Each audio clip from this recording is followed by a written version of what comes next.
আজকে আমরা যে বিষয়টা নিয়ে আলোচনা করব সেটা হলো ক্লাস 10 এর, সেটা হচ্ছে দ্বিঘাত করণী চ্যাপ্টার। দ্বিঘাত করণী চ্যাপ্টারটা আজকে পার্ট 1 নিয়ে আমি উপস্থিত হয়েছি। এই বেসিক নলেজটা আজকে আমি দেওয়ার চেষ্টা করছি, ঠিক আছে? তো দ্বিঘাত করণী কি সেই জিনিসটা আগে আমরা বুঝবো। যদি যদি এ যে কোনো মূলদ সংখ্যা হয়,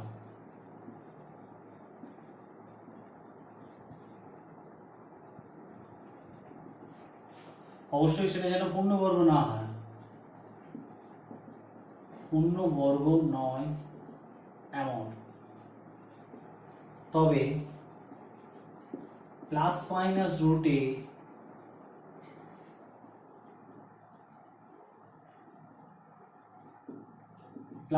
রুটে আকারের সংখ্যাকে আমরা শুদ্ধ করণী বলছি। শুদ্ধ করণী বলা হচ্ছে বা বলা হয়। তাহলে এই যদি কোনো মূলদ সংখ্যা হয় যা পূর্ণবর্গ নয়, তবে প্লাস মাইনাস রুটে আকারের সংখ্যাটাকে আমরা কি বলছি? শুদ্ধ করণী বলা হচ্ছে। আর এ প্লাস মাইনাস রুট বি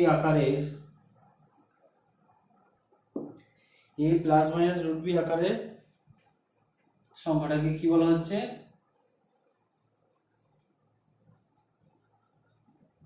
বলা হয় মিশ্র দ্বিঘাত করণী। যেখানে এইটা হলো মূলদ সংখ্যা, আর প্লাস মাইনাস রুট বি, এটা আগেই বলে দিয়েছি, প্লাস মাইনাস রুট বি হলো আমরা কি বলেছি? শুদ্ধ করণী। প্লাস মাইনাস রুট বি হলো কি? শুদ্ধ করণী। সেই জন্য এটাকে বলা হয় মিশ্র করণী, যেহেতু এটা একটা মূলদ সংখ্যা এবং একটি শুদ্ধ করণীর যোগফল বা বিয়োগফল আকারে প্রকাশ করা রয়েছে, সেই জন্য এই সংখ্যাটাকে কি বলা হচ্ছে? একটা কি? মিশ্র করণী। এরপরে যে জিনিসটা আসছি সেটা হলো কিছু জিনিস করণী সম্পর্কে আরো কিছু জিনিস একটুখানি বুঝতে হবে। যেমন 25-এর যদি আমি বর্গমূল করি তাহলে সেক্ষেত্রে কি পাবো? 25 মানে কি? 25টাকে আমি এইভাবে লিখতে পারি, তাহলে 25 তার whole to the power half, সূচকের নিয়ম অনুসারে 25 আবার 5 স্কয়ার তার whole to the power half. এটাকে আবার লিখতে পারি কি বলো? পাওয়ারের উপর পাওয়ার থাকলে পাওয়ারের পরে গুণ হয়, তাহলে 5 two the power 1 that is equal to 5। ঠিক আছে? তাহলে 25-এর বর্গমূল করে যে সংখ্যাটা আমি পেলাম সেটা কি পেলাম? সেটা হলো একটা কিন্তু মূলদ সংখ্যা। তাহলে কি হলো? 25 হচ্ছে কি? 25-এর বর্গমূল করে কি পেয়েছি আমি? 5 পেয়েছি। তাহলে 25-এর বর্গমূল পেলাম 5। একই রকম ভাবে যদি আমি 125 কিউব রুট অফ 125 বের করি তাহলে সেক্ষেত্রে কি পাবো? 125 তার হোল টু দি পাওয়ার 1/3, তাহলে এটা হয়ে গেল 5 কিউব তার হোল টু দি পাওয়ার 1/3, তাহলে 5 কিউব, তাহলে 5 two the power 1 that is equal to 5। তাহলে এক্ষেত্রেও 125-এর কি হলো? ঘনমূল। এটা হলো বর্গমূল করে পেয়েছিলাম কত? 5। এর ঘনমূল করে কত পেলাম হলো? সেটাও কিন্তু 5, সেটাও কিন্তু মূলদ সংখ্যা। আবার যদি আমরা 625-এর চতুর্থ মূল বের করি তাহলে সেক্ষেত্রে কি হবে? 625 তার whole to the power 1/4, that is 5 to the power 4 তার whole to the power 1/4, that is 5 to the power 4 into 1/4 তার হোল টু দি পাওয়ার, তাহলে এটা কত হচ্ছে? 5 to the power 1 that is equal to 5। তাহলে এখান থেকে চতুর্থ মূল্য কত পাচ্ছি? 625-এর চতুর্থ মূল্য কত পেলাম? 4। এক্ষেত্রে এই যে বর্গমূলটা পেয়েছিলাম √25 পূর্ণবর্গ সংখ্যা ছিল বলেই কিন্তু আমরা এই 5টা পেয়েছিলাম। কিন্তু এই সংখ্যাগুলো যদি ব্যতীত অন্য কোনো সংখ্যা থাকে, যেমন √3, √5, √2, √7, এই সমস্ত প্রতিটা সংখ্যাই কিন্তু কি? এগুলোর কিন্তু পূর্ণবর্গ সংখ্যা নয়। 3টা পূর্ণবর্গ সংখ্যা নয়, 5টা পূর্ণবর্গ সংখ্যা নয়, 2টাও নয়, 7টাও নয়। তাহলে এক্ষেত্রে এই সমস্ত সংখ্যাগুলোই হলো কি? একটা কি? করণী। এবং এগুলো প্রত্যেকটাই কিন্তু অমূলদ সংখ্যা। এগুলো প্রতিটা হলো কি? অমূলদ সংখ্যা। ঠিক আছে? কিন্তু এখন যে জিনিসটা বলতে চাই সেটা হচ্ছে যে সব অমূলদ সংখ্যাই কি দ্বিঘাত করণী বা করণীযুক্ত সংখ্যা? সব মূলদ সংখ্যাই কি করণীযুক্ত সংখ্যা? তাহলে √π এটা কিন্তু অমূলদ সংখ্যা, পাই কিন্তু অমূলদ সংখ্যা, কিন্তু এর ক্ষেত্রে কি হচ্ছে কি এটা কিন্তু করণীযুক্ত সংখ্যা নয়, এটা কিন্তু করণী নয়। অমূলদ সংখ্যা হওয়া সত্ত্বেও কিন্তু এটা কিন্তু করণী নয়, অমূলদ সংখ্যা অথচ করণী নয়। এরপরে যেটা আসছে সদৃশ করণী কি আর হলো অসদৃশ করণী কি। সদৃশ করণী আর হচ্ছে অসদৃশ করণী। কি কি আছে সদৃশ করণী? সদৃশ করণী কাকে বলে? যখন একাধিক করণীযুক্ত বা দুই বা ততোধিক যদি করণীযুক্ত সংখ্যা থাকে যারা প্রত্যেকের মূলদ গুণিতক, দেখো লক্ষ্য করে এখানে এই যে √2 হলো এটা কি করণীযুক্ত সংখ্যা, 2√2 দেখো এই √2 করণীযুক্ত সংখ্যার হচ্ছে কি গুণিতক হচ্ছে 2।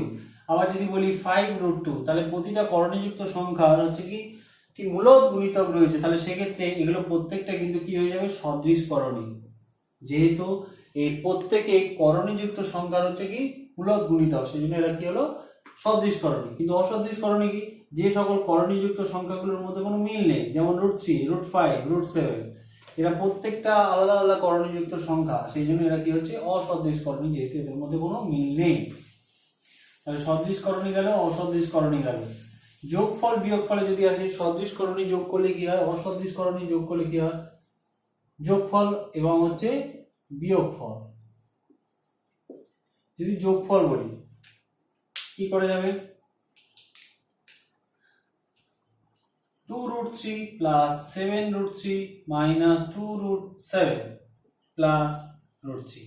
এখানে লক্ষ্য করা যাচ্ছে যে এখানে কি কি করণীযুক্ত সংখ্যা রয়েছে সেগুলোকে আগে মার্ক করতে হবে এবং তাদের মধ্যে যেগুলো হচ্ছে সদৃশ সেগুলোকে আগে লক্ষ্য করতে হবে। এখানে আমরা লক্ষ্য করতে পারছি √3 বা করণীযুক্ত সংখ্যাটাকে তিনটি জায়গায় লক্ষ্য করতে পারছি।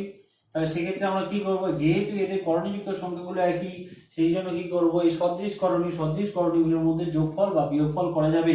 কিন্তু √7 রয়েছে, এটা হচ্ছে সদৃশ করণী নয়, কারণ √7 এর সঙ্গে আর কোনো √7 প্রদত্ত নেই অঙ্কটার মধ্যে। তাহলে সেক্ষেত্রে কি করবো, এখানে দেখো সহগগুলোর যোগফল হয়ে যাবে, যেহেতু এদের করণীযুক্ত সংখ্যাগুলো সমান। তাহলে 2 এর সাথে 9, 9 আর 10, তাহলে এটা হয়ে গেল 10√3 মাইনাস 2√7। তাহলে কি পেলাম, এটা হলো যোগফলটা। কিন্তু যদি এরকম দেওয়া থাকে যে √3 প্লাস √5 মাইনাস √2 প্লাস √7, তাহলে এখানে লক্ষ্য করতে পারছো, এটা যদি আরো একটা উদাহরণ পাবি, তাহলে এখানে লক্ষ্য করা যাচ্ছে যে প্রতিটা করণীযুক্ত সংখ্যা হচ্ছে আলাদা, সুতরাং এদের মধ্যে কোনো রকম ভাবে যোগ বা বিয়োগ কিছুই হবে না, শুধুমাত্র সদৃশ করণের মধ্যে যোগফল বা বিয়োগফল নির্ণয় করা যাবে। ওকে, এরপরে যে জিনিসটাতে আসছে সেটা হচ্ছে কি করণী নিরসক উৎপাদক। করণী নিরসক,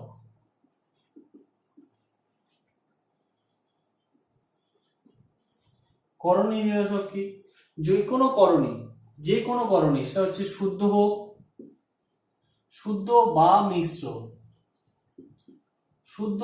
মিশ্র করণীর ক্ষেত্রে, যদি আমরা এই করণীযুক্ত সংখ্যাকে কোনো একটা উৎপাদক দ্বারা গুণ করার ফলে গুণ করলে এই সমস্ত শুদ্ধ বা মিশ্র করণীর ক্ষেত্রে যদি গুণ করে, যে কোনো উৎপাদক গুণ করে যদি আমরা মূলদ সংখ্যা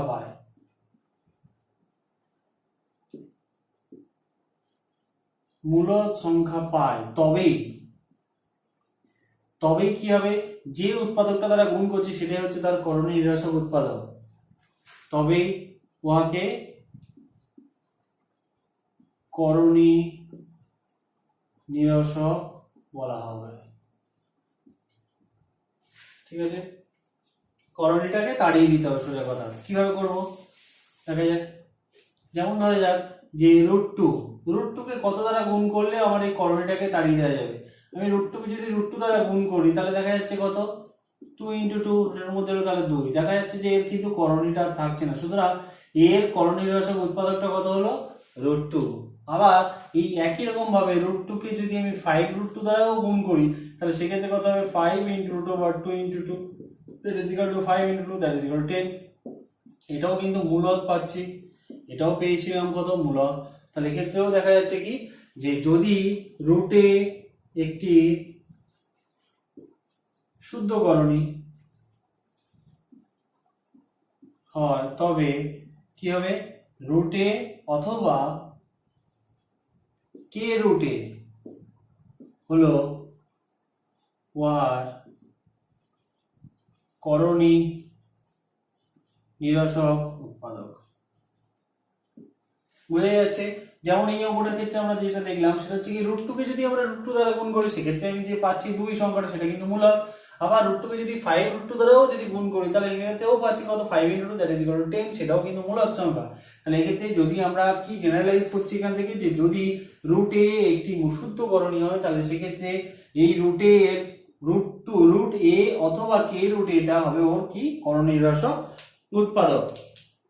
ঠিক আছে, যেখানে অবশ্যই কেটাকে নন জিরো হতে হবে, নট ইকুয়াল টু জিরো হতে পারে। আবার এরপরে যেটাতে আসছি সেটা হলো যদি a প্লাস √b এর করণী নিরসক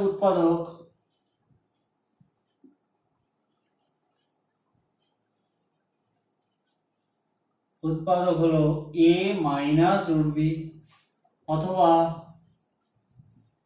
মাইনাস a প্লাস √b অথবা কি অথবা এর কোনো গুণিতক, অথবা এদের কোনো গুণিতক নিয়ে নিলে হয়ে যাবে। ঠিক আছে, একটু উদাহরণ দিয়ে দেখাই যে এটা থেকে কিভাবে আমরা মূলদ সংখ্যা পাচ্ছি। উদাহরণে কি আসছি a প্লাস √b এর সঙ্গে যদি আমরা কি a মাইনাস √b যদি গুণ করি তাহলে a plus b into a minus b that is a এর হোল স্কয়ার মাইনাস √b তার হোল স্কয়ার। তাহলে এখান থেকে পেয়ে গেলাম a square minus b square. আচ্ছা, এখানে √b স্কয়ার করলে এখান থেকে শুধু পাচ্ছি b। তাহলে এখানে লক্ষ্য করতে পারছি এখানে কোনো করণীযুক্ত সংখ্যা